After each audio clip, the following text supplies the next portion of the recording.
Abolo bublu dudu Sime jijemele Amawo jogbo bublu no no Sime gbodemele no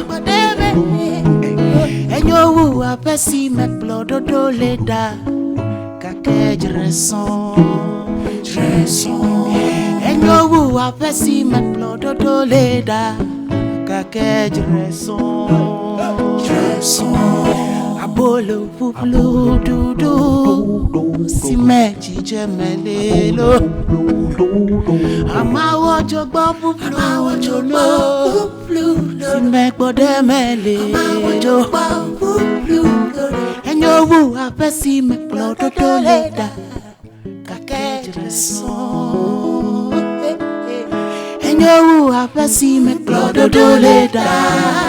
Kake Dreson Bijula.